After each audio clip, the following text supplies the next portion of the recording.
We are live. Yes, we are. We are live. What's going on, everybody? You see the title, you see the thumbnail. I'm going to go right into it. This is a polarizing topic, especially of those in the Christian community, but not just the Christian community, the overall community as well. And as you can see, I think that every American marriage should have a prenuptial agreement.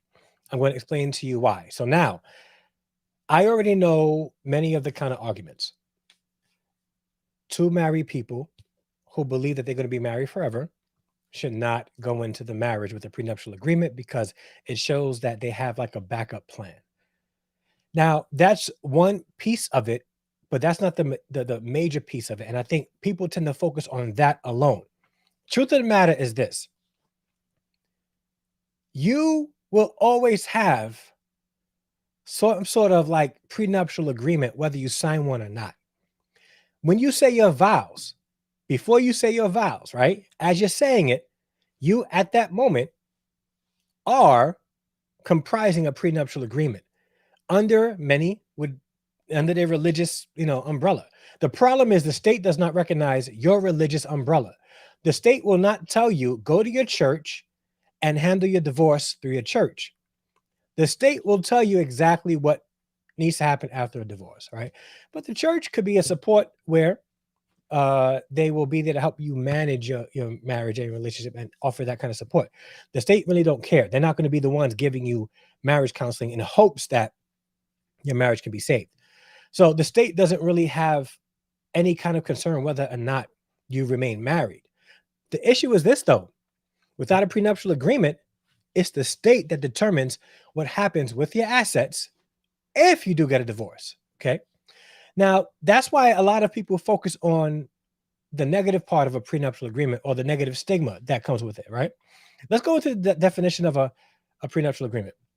According to the American College of Trust and Estate Counsel, a premarital agreement is a contract between two people prior to a marriage covering how their property is to be managed, not just to be how it's going to be disseminated after a divorce, but how it's going to be managed.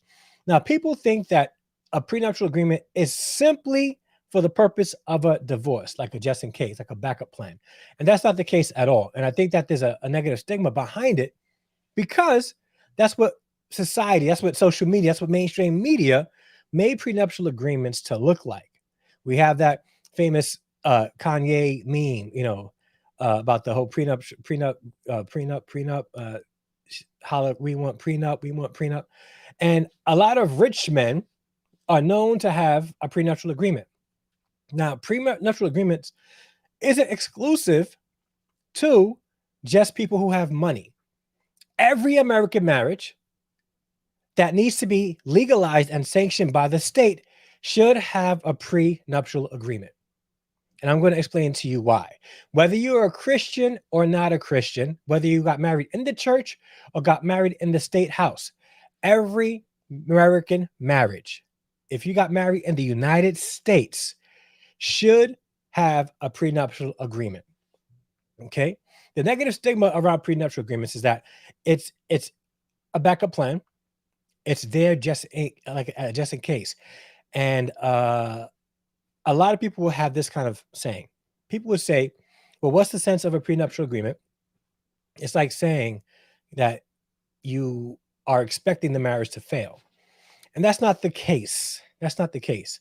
And again, if you're getting married in America, where all the marriages in the United States must be state sanctioned to be legalized, we'll get there. We'll get there. All right.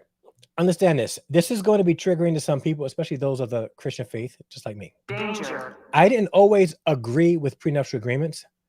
And it wasn't until recently, like fairly recently, when I realized, you know what, prenuptial agreements aren't really a bad thing. And I was afraid of a prenuptial agreement and didn't fully understand it.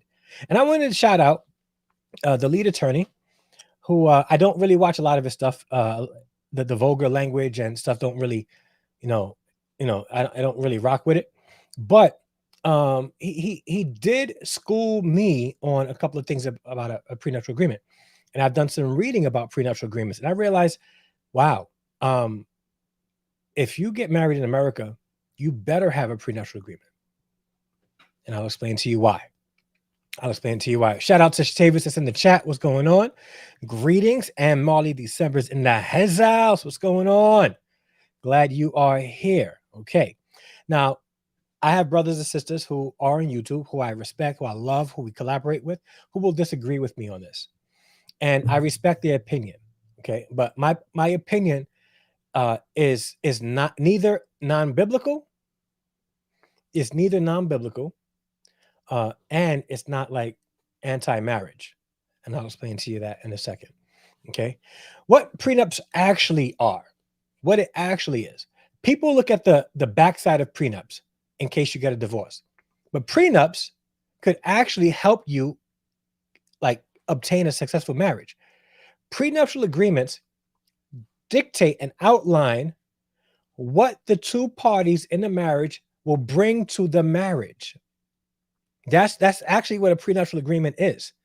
So it's like we know exactly what we're expecting from each other in a marriage.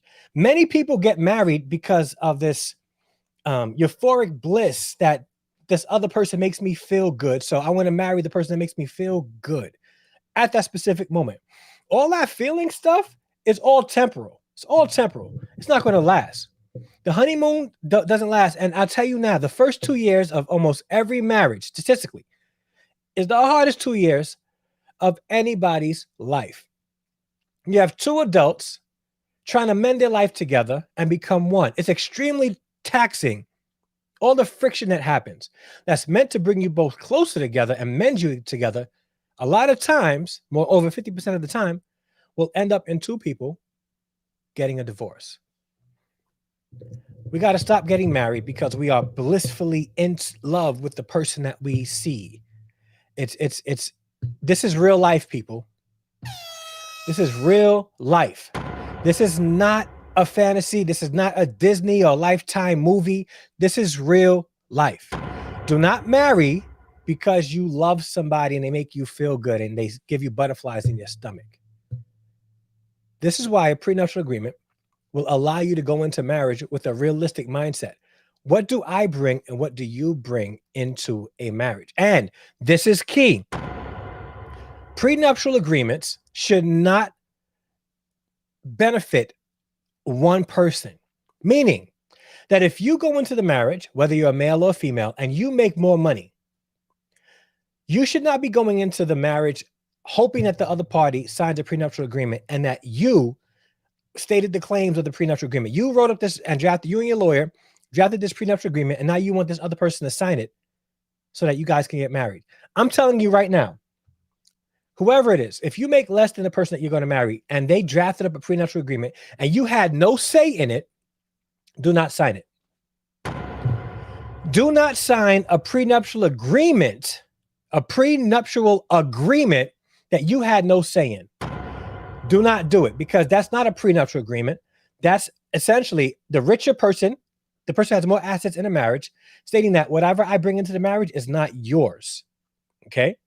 So I'm bringing everything in, and if we end it, I'm taking everything and leaving you with nothing. That's not a prenuptial agreement. A prenuptial agreement is when two people mutually come together and say, this is what we're both bringing into a marriage. This is what we're going to give. This is what we're going to, receive. Okay. And if it does not work out, this is what we're going to leave with. That's what it is. So the heavy part of a prenuptial agreement is what you two are bringing into a marriage and what expectations you have of each other in the marriage. Because here's the thing. You are essentially signing a prenuptial agreement when you sign that marriage certificate. The problem is this: the state tells you what happens with your marriage and after your marriage. The prenuptial agreement keeps the state completely out of your marriage. Even though, and I'm going to return to this, even though your marriage is legally sanctioned by the state that you live in, with the prenuptial agreement, it keeps the state out of your business. It keeps the state out of your marriage. This is why every American marriage should have a prenuptial agreement, and a prenuptial agreement where the two parties are agreeing. Even if you are the person making the most money, you cannot draft up a prenuptial agreement and expect her or him to sign it. That's wrong. You're not ready for marriage. I know I'm a little excited here, but you're not ready for marriage. The two people sit down at the table and say, okay, you know what? Patrick Peck David really did a good job outlining some of these things that I'm about to say that I wanted to say. So I'm going to let him say it. So shout out to Patrick Peck David from Valuetainment. I had a chance to see him speak last year in Vegas. I'm going to speed this up so that I don't get a copyright strike. But listen to what he has to say. Pretty dope stuff. Prevent future arguments. What do I mean by this? Well, when getting married, I try to teach this from people that I watch very closely and people that I, consult with, is I like to have 3 different accounts. One account is our account, okay? And our account, the money is spent to pay the bills, the money. Well, let me, Antonio Moses, what's going on, bro?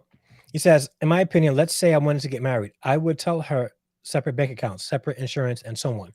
He's about to touch on this. Hear him out. And I think this is what he's about to say. I agree. And this is what I tell couples in the marriage counseling session that I have, which you guys can book if you guys want to get married, or if you're having an issue in your marriage and you need a third party to help you guys iron out some issues. I'm here for you guys too. I'll leave a link for you guys to book me. But hey, you finally caught alive. Finally. What's going on? Glad you're here. But let's continue hearing what he has to say. I'm gonna go back a little bit. From people that I watch very closely and people that I, consult with, is I like to have 3 different accounts. One account is our account, okay?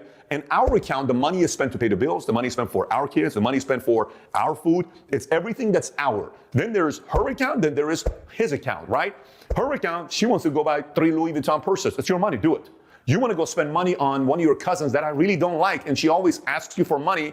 And instead of you asking me for the money, you don't even have to ask me anymore. You just give your cousin $10,000 out of your money, but not my money and not our money, instead your money. Because when it's your money, it's a different story. Now, when birthday comes up, if you don't set it up this way. Now, he's making a good point here, which I also talk about as well. And Chavis, I did hear about the soccer player who put all his money and assets in his mother's name. That's a way to finesse the system. And he did that. If you have a prenuptial agreement that's mutually agreed upon, you won't have to do that. But that's a safeguard also for those who have assets, and to protect yourself from, let's be honest, there's some gold diggers, and gold diggers exist in both male and females, where they see somebody, they have assets, they want to marry them so that they can easily get half of what they have. I get it, but yeah, I think he just really finessed the situation, and his ex-wife is probably not going to get anything because of how he finessed it. But hear him out. And say your wife buys you a gift, or your husband buys you a gift out of our money. It's not really a gift. You're like, oh babe, here's what I got for you. Yeah, babe, I saw it on the credit card the other day. I kind of know what you were getting me, and it's not like you felt a real pain. Like if you and you have a husband or you have a wife, right? And you buy a gift for your spouse from the our account, you both paid for that gift. It's not really a gift. Like I essentially bought that for myself as well. If you bought it from our account. Now, if you got me a gift or I got you a gift from my account, then it's a gift, right? Then it's a gift. Good point. Because you're spending it out of our money, right? But isn't that how it's supposed to be? Well, if I buy it out of my money, it's very different. If she buys it out of her money, it's very different, because she's like, watch, you got this for me? This is awesome, babe. And I'm telling you, from somebody who has lived this, like what I'm telling you is how I live my life. It feels amazing when it's coming out of her money, and feels amazing when I buy her something out of my money. So number 1, prevents future arguments. Number 2, protect separate property. What does this mean? So let's just say if hypothetically we're getting married, and prior to getting married, she owned 3 properties. I never bought those properties. Those are her properties. They're not my properties. No problem. Hey babe, the nuptial agreement, those properties I bought before we got married. Matter of fact, one of them was given to me through my dad. That's my property. Okay, and whatever we do together is going to be ours. But these 3 properties are my property. You're right in a nuptial agreement. She's right. So you hear what he says. So now this is he just said, and I'll rewind it just a little bit. Whatever we get after our marriage is ours. That's what he says, right? But there's a reason why. Those properties, those are her properties. They're not my properties. No problem. Hey, babe, the nuptial agreement, those properties I bought before we got married. Matter of fact, one of them was given to me through my dad. That's my property. Okay, and whatever we do together is going to be ours. But these 3 properties are my property. You're right in a nuptial agreement. She's right. Those properties I never bought. She bought, and it's my property. Fantastic. You signed it, or vice versa, if it's his or if it's hers. We know that company, I was running that company before, and I'm just telling you that company's going to be mine. So here's how it's going to be set up. This is my company. I was building it way before you. Okay, that totally makes sense. And it's not like you can't benefit from what they previously had. You have access to it, you have benefit from it, but essentially it's theirs and it protects you also. Because what if the business goes down? Now you're liable for it. So you having that protection, right? And that stated in the prenuptial agreement protects you from any liabilities that happens if that. And this is why you need a prenuptial agreement. Okay. If you have a property and we get married, of course I'm gonna have access to that property. We're gonna share that property, but essentially it's in your name, it's yours. So if anything happens to that property, it's your responsibility. I can help pay for the bills and all that stuff, but essentially I understand it's yours. Now, if together we're married and we buy a house, that's our property. If anything does happen and it ends in the dissolution of a marriage, we separate that property. We sell it or whatever, but that's not what we're thinking about. This is just understanding that we understand what we're bringing into the marriage, not trying to have a safeguard in case we get a divorce. So what I'm doing is your property is your property. My property is my property. Whatever you buy when we're married, all right, we share together completely. Now, granted, whatever I had prior is ours. Whatever you had prior is sort of ours because we have access to it right now together. But I also understand that that's your property. I'm not going to tell you what to do with your property. I'll make recommendations. I'm not going to tell you what to do with it. Like you're not going to tell me what to do with mine, and so on and so forth. So all it is a matter of protection and understanding what we're bringing into the marriage and what expectations we have in the marriage as well.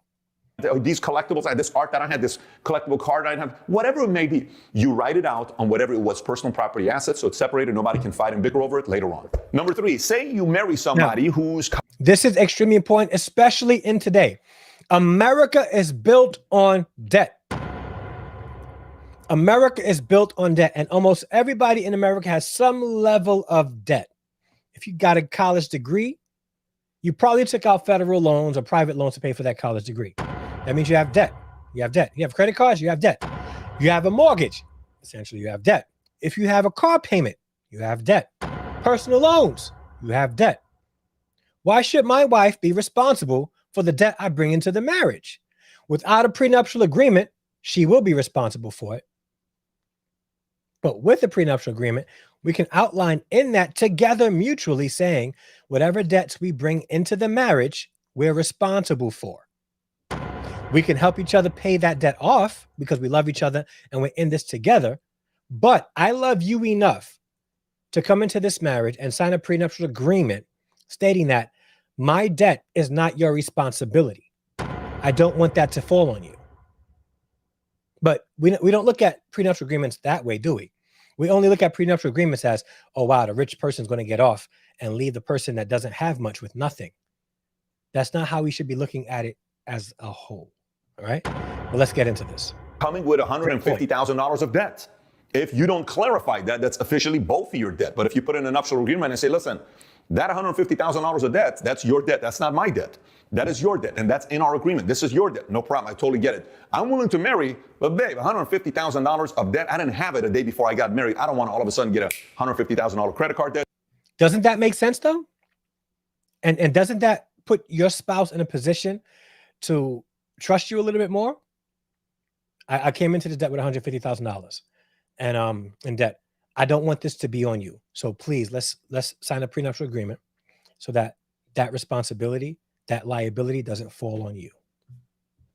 I think that's a good setup. What do you guys think? Leave a comment down below. Let me know what you think. And if you made it this far and haven't liked the video, please like the video right now. What's going on, Chelsea? I see you are split between 2 live streams. When I saw that she was going live, my sister Mona, I was like, no, man, I want to be in that live, but I have to go now because my son has a movie date. Yeah, not with a friend though, but yeah, I got to go chaperone that. But yeah, glad you're here, sis. And I see you in both live streams, so I appreciate your support. But so we don't think about it like that. We don't think about prenups that way, do we? We only think about it being a backup in case you get a divorce. It's too much pressure on the marriage. It's too much pressure on me. I'll choose to help you out if I choose to help you out, but I don't want to be forced to have to handle that $150,000. Okay, fine. No problem. You write it out. It's in place. Both parties know we're good to go. Now I'm going to stop that here, and we could talk about stepchildren, but I want to talk about that logical aspect of what it means to have a prenuptial agreement. Now, we're living in the 21st century, and we live in a society in America where 50%, over 50% of marriages end in divorce. And a lot of those marriages have children, which means that if you're going to remarry, hopefully you remarry within the biblical guidelines of remarriage. If you do remarry, you may go into the marriage with children, not baggage. Children aren't baggage. And if anybody you date look at your children as baggage, you need to run, because that's a flag on the play, a major red flag. Run, because children aren't baggage. Okay. I don't care what wannabe high value man on YouTube tells you that children are a baggage. They're not baggage. They're a blessing that just may have responsibilities attached to it, that you got to buy food for, and clothes, and pay for tuition. And you know what? They might come with a little bit of baggage. I'm just saying. But still, don't be calling my kids baggage. All right? They're not baggage. I love my kids. Baggage. Call my kids baggage. All right? But it happens. So you can outline the responsibilities of children in the marriage as well. So we look at prenuptial agreement as a negative thing, and we got to shift our thinking, especially if we live in America. You have to, for your marriage to be sanctioned and legalized in America, you have to sign a marriage agreement. If you sign that marriage agreement, the state expects you to behave a specific way in your marriage. And if your marriage is dissolved, the state will take care of that. You have no say. Okay. So shout out to Patrick Bet David for that video. I thought he brought up some major points. And also to the lead attorney. I don't watch a lot of his content, but if he's talking about legal things, I'll definitely glean from his vast amount of information about legalities in America. I probably just won't take relationship advice from him. No disrespect, TLA, you probably won't watch this, but yeah, I just probably won't take a relationship advice from you. But legal advice, I'm all in, just not relationship advice. I just won't. But yeah. And as I was saying before, prenuptial agreements prevents the states from getting involved in your marital affairs. Prevents the state. Okay. You have a prenuptial agreement. You go into the marriage, understanding that this is what I'm bringing into the marriage, and you guys sign that. And with that prenuptial agreement, you guys can hold each other accountable to it. You made marriage vows. That's a prenuptial agreement that you're signing. I agree to do this. The prenuptial agreement is just an extension of all that. Because here's the thing. When you get married and you don't do those things that you made a vow to do, and you don't do it, and your spouse winds up divorcing you, the state steps in and says, okay, this is how we're going to handle your divorce. All right. Even if you get married in the church, like I said earlier, the church in America, let's be perfectly honest with you. All right. Unless the two parties really adhere to biblical guidance and guidance from the pastors, in America, the church really doesn't have any power in regards to marriage. They really don't. Your marriage is not legalized in America unless the state says it's legalized. So whether or not you get married in a church, a mosque, a temple, or whatever, unless it's sanctioned by the state, it's not legal in America. However, if you are a Christian and getting married in a church, you need to have a prenuptial agreement. And you can even sit down with your pastor and a lawyer and outline what you guys will be bringing into the marriage. Because at that point, now you guys can have biblical expectations from one another in the marriage and it be sanctioned by the state. Some Christians are anti-prenup, and I understand it, because you don't want to go into the marriage with this backup plan. I get it. But prenuptial agreements is not just a backup plan. It's a marital plan. This is what I will be doing in the marriage. This is what you'll be doing in the marriage. This is how we will handle our finances. This is how we will handle our children. This is how we will handle our properties. This is how within the marriage. It's important. But But we don't see it like that. Sometimes us Christians can be very one-track minded in regards to all this. You guys can, because the truth of the matter is you're signing an agreement anyway. Why not make the agreement yours? Why not make? Because the thing is, you signing a marriage agreement, a marriage certificate, a marriage license is still a backup plan. Because if it doesn't work out, it's a backup plan for the state to come in and tell you how your assets will be divided, how your children will be split up. This is why prenups are extremely important, especially if you're getting married in America. Every single marriage in America should have a prenuptial agreement, especially if it's state sanctioned. Well, actually, every legal marriage in America has to be state sanctioned. And don't be afraid of prenuptial agreements, guys. Don't. There's a stigma behind it. I get it. And I also, like, media made it a bad thing. It made it so that the person who comes into the marriage with nothing leaves the marriage with nothing. But as I said before, prenuptial agreements should be mutually agreed upon. A couple of years ago, Steven Jackson, he played with the Spurs. He got married and he wanted his fiancée to sign a prenuptial agreement. And he essentially left her at the altar because she refused to sign the prenuptial agreement. It broke him. Okay. She refused to sign it. She said she would. She never signed it. The day of the marriage, it wasn't signed, and he wasn't having it. I'm not getting married to you unless you sign this prenuptial agreement. There's a situation with a man who has means, resources, rich man is marrying somebody, and he wants to protect his assets. Now, if she was smart, she would say, okay, let me sit down with you and let's iron out what this premarital agreement, this prenuptial agreement is going to look like. I said it before. Don't ever let somebody who you're dating, who you got engaged to, who you're about to marry, who's richer than you, give you a document to sign and say, here, sign this so that we can get married. Look at it and say, I'm willing to sign this, but I need to look it over and we need to mutually agree upon the terms of this prenuptial agreement. That's why we have this stigma. So, for instance, you guys can outline in it, okay, what I have what I brought into the marriage, I leave just in case. But whatever we build together, we split 50 to 50 because we built it together. And men, I don't care what you say. You can make $300,000 a year, okay? And if your wife is at home taking care of the kids, the laundry, cleaning, cooking, all that stuff, her value is the same as yours. So if you are going to divorce her, she helped you build that $300,000. It's only right that she gets a portion of that because even though you made the money, she added value to the family by doing the things in the home. Okay. I don't care how you twist it and how you try to make it. No. She adds value. You bring value by having the bills paid.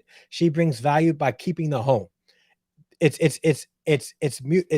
fits. It fits like that. So don't think that you making all the money, you should leave with all your money and she leaves with nothing. That's wrong.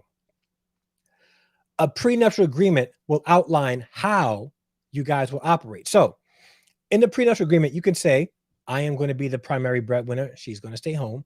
And okay.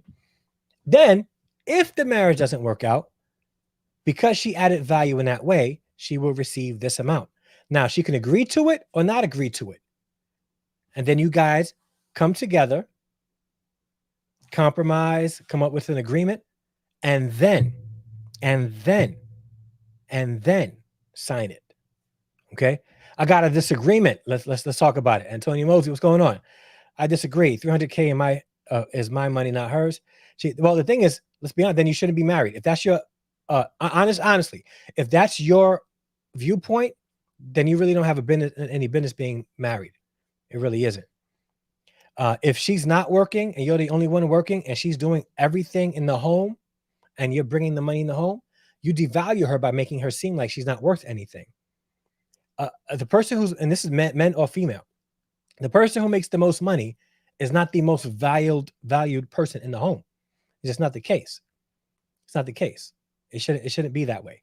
So I don't I can't rock with that at all, to be perfectly honest with you. If you make 300K and she's home, that's both of your money. That's both of your money. Because you're not gonna have kids all by yourself, right? And then if you are having kids by yourself, you're gonna wind up paying childcare expenses and all that stuff. Take and hiring a nanny. Regardless, it doesn't make sense. Like that thinking is not one of a person who's going to be responsible for their family, who's leading their family. If I'm making 300K and she's home, taking care of my family, our home. If I come home to a home cooked meal every day, if she's doing my laundry and taking my clothes to the cleaners every day, like if she's doing all those things, and God forbid the marriage ends, she gets absolutely nothing, even though she contributed so much to the marriage. There was a contribution there, whether or not it was financial. There was a huge contribution that should be valued. So I can't rock with that, my brother. It's not 300K of your money. Now, granted, let me put that up. Let's say she made 300K also. Okay.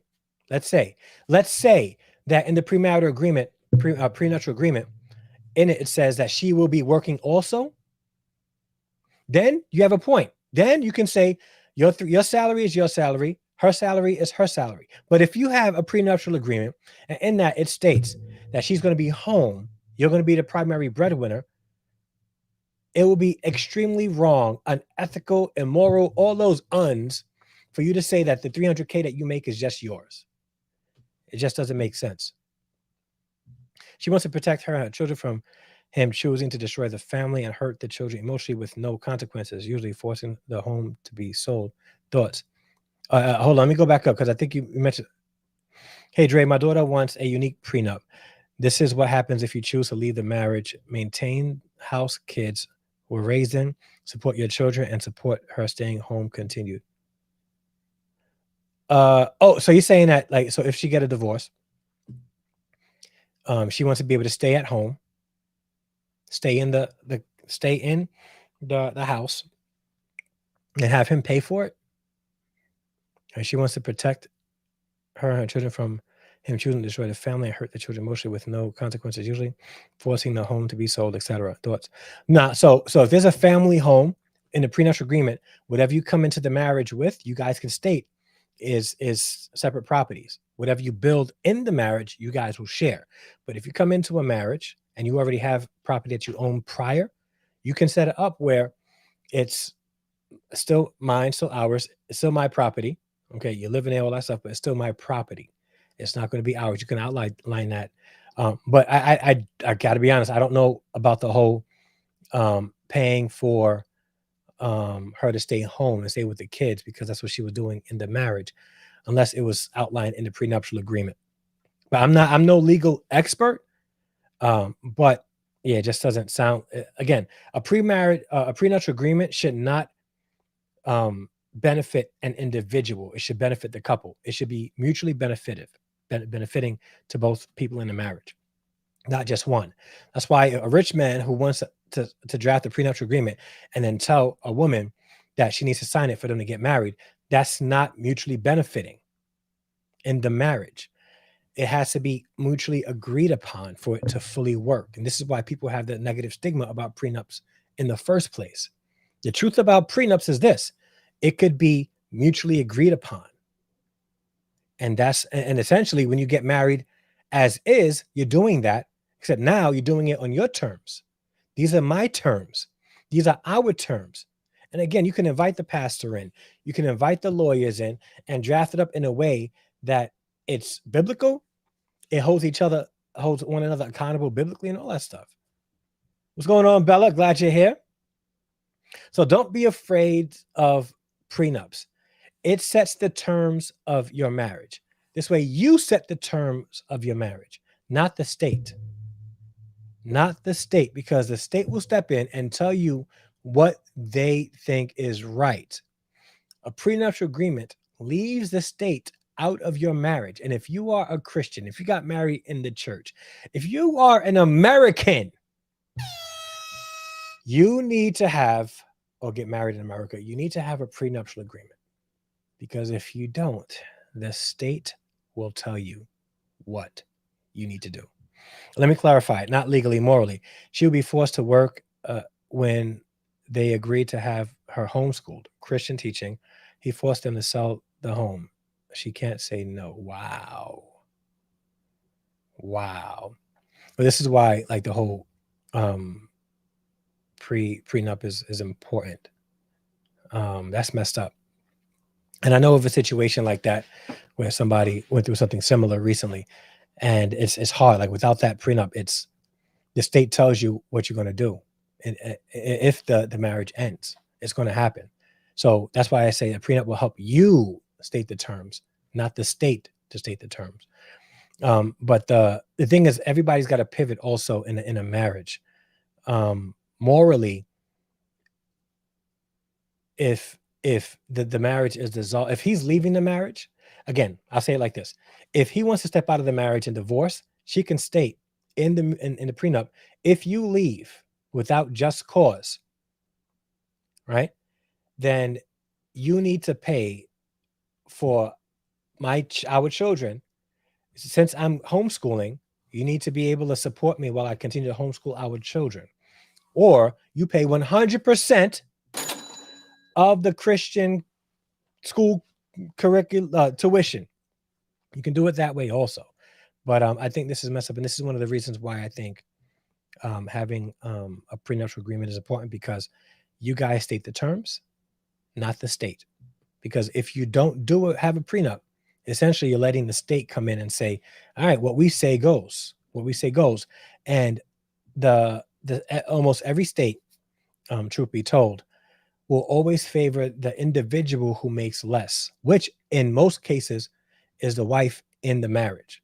They make less, so they will get favored in a divorce. So, and I'm not saying this to tell you guys, do this just in case you get a divorce. I'm saying this, do this so that you guys can state the terms of your marriage and that you guys know what to expect from each other within the marriage. All right. So, with that being said, I firmly believe, and I do recommend, that every American marriage have a prenuptial agreement, because essentially you have one. It's just not on your terms. Every marriage in America is a nuptial agreement. Every single one. The only difference is the states you got married in dictates the terms of your marriage. There are legalities involved. Okay. What about in the event of a death? Not a divorce, but an event of a death. What then? The state steps in and tells you who gets what. The state. Not you guys, the state.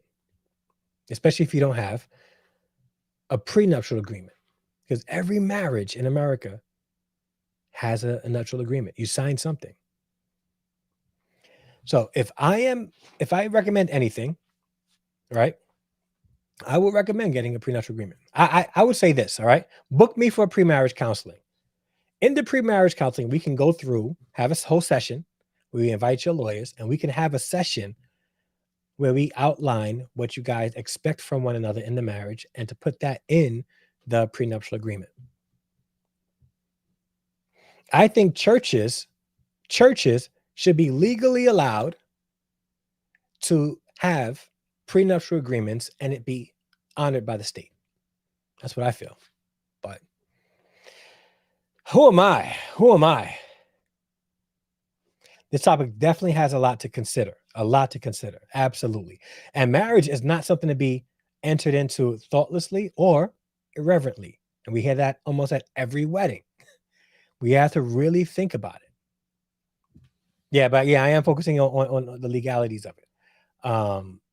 But prenups is, again, it's not a bad thing, and it's extremely taboo in America. especially among Christians. But if we can have a logical discussion about it outside of feelings, we can really see that there's benefits to having a prenuptial agreement, especially if you are a Christian and you are an American. Okay. So leave a comment down below. Let me know what you guys think. Are you guys in support of prenuptial agreements? Are you guys, after hearing this, like, still, I hear what you're saying. You make some good points. I still ain't rocking with no prenuptial agreements. I'm not rich, so why do I got to sign a prenuptial agreement? Again, even if you're not rich, prenuptial agreements allows you to state the terms of your marriage. Period. That's it. That's it. Okay. And if it happens to end in a divorce, you guys state the terms of your divorce, not the state.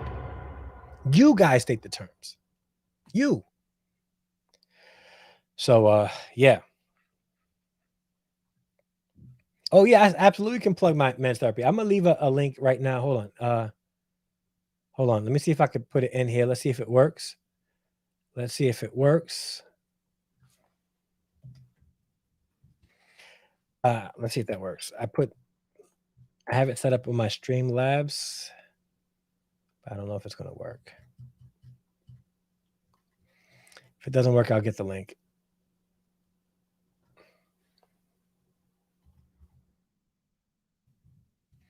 Yeah, so I have services that allows me to help you guys with a couple of things. I'm going to put it in the link now. Here we go. Boom.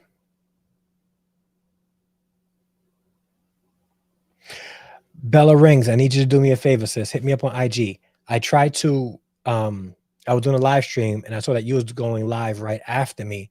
And I tried to link your live after my live to redirect everybody to your live stream, but I needed your permission to do that. So we'll connect. And I think all of us should be able to do that. Let's link each other so that if we ever go live and somebody's going live afterwards, we can redirect each other to each other's live streams. All right. And I'm hoping that the sister, Gma Joe, comes back on YouTube so that we can, go on her lives. I'm just saying, Gma Joe, where you been? Also, churches must do a better job mentoring men to men and women to women spiritually or scripturally to help keep it from getting to that point. Like cancer, be the time, find out issues is often too late. Absolutely. I 100% agree. I think we do a poor job in men mentoring men and being better husbands and better fathers, and women mentoring young women being better wives and mothers. So yeah, I think you're absolutely right there. I used to think like this years ago. I didn't trust a soul yet. Jesus Christ changed my heart. I hope you'll do the same. Yeah, again, I was also like anti prenups, like heavy anti prenups. And then I did some research, did some homework on it. And me being a marriage counselor, I believe I'm not an advocate for divorce. And I say that, excuse me, as somebody who was previously divorced, I'm still not an advocate for divorce. I'm all about helping couples restore their marriages because I believe every single marriage has a potential of success. Even with hardships, not all hardships is a recipe for disaster. Not all hardships is on the path of destruction of the marriage. With the right help, with God, with the understanding of our roles in the marriage, our biblical roles, we can really have successful marriages that won't end in divorce, and where we can draft prenuptial agreements where we have our expectations that we set the terms of our marriage. All right, guys, I'm about to head out because my son has a movie friend date. Yeah. So, guys, thank you guys so much for watching. Greatly appreciate it. And I just added Bella Rings as a moderator. All right. So shout out to Bella Rings for the moderating. And guys, if you really want to support this channel and what we're doing here on Harrison Family Values, you can do so by giving me a super chat. If you're watching the replay, give me a super thanks. And if you would like to join the Harrison Extended Family through memberships or through Patreon, you can go click down below, click the membership button down below, and you can go to patreon.com/Harrison Family Values. And all the tiers are the same: third cousins, second cousins, first cousins, and siblings. You guys can support the channel monthly through that way. We have very inexpensive tiers. If you're not subscribed to the channel, what are you waiting for? Hit the subscribe button right now. And by subscribing, you'll be joining the Harrison Extended family through subscription. And if you'd like to support the channel by buying merch, look down below in the app or on the YouTube screen that you're watching right now on your computers. Scroll down and you'll see some merch there. Purchasing merch will allow you to support the channel as well. You get shirts like this, but did you pray about it? My brother Chavis, my sister Chelsea, and a few others. Marley, December, a few guys have purchased merch that helps support the channel, so I greatly appreciate it. And a shout out to Bella Rings for the $1.99 super chat. A fan character. That's a problem with using this Melon app. It actually spells it out with what's being done. So thank you so much for the donation.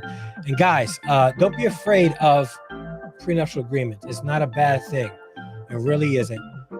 It sets the terms of your marriage and it keeps the state out of your marital business. So consider it. And yeah, that's it. Thank you guys so much for watching. And until the next upload, a live stream, I'm out.